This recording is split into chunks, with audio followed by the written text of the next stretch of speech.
un anneau pour les gouverner tous. Oui, sauf un, les nains. Eux n'ont jamais obéi.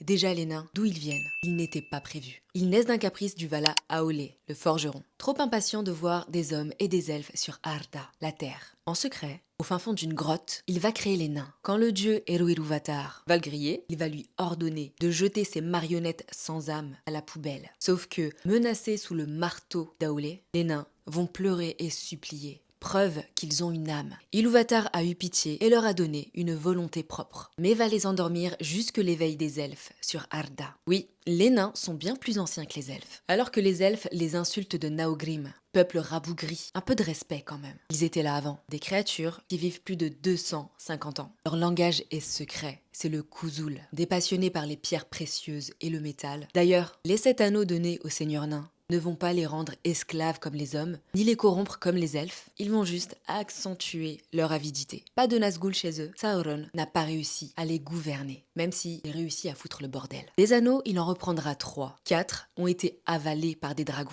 et leurs possesseurs. Le plus drôle, c'est que le créateur des nains, Vala Aolé, avait à son service le Maya Sauron, avant qu'il succombe à Morgoth. On parle de 7 maisons des nains, descendants des 7 premiers. La plus connue et la plus riche grâce aux Mithril, celle de Durin, les longues barbes, à Khazad-dûm. Savez-vous comment les Ents ont vu le jour? Lavala Yavanna, mère nature, a flippé que toutes ces forêts soient rasées par la hache des nains bâtisseurs. Alors Ilúvatar crée les Ents pour protéger ces forêts. Les nains, c'est pas des persos juste là pour la blague. Il faut redorer la grandeur de ce petit peuple insoumis.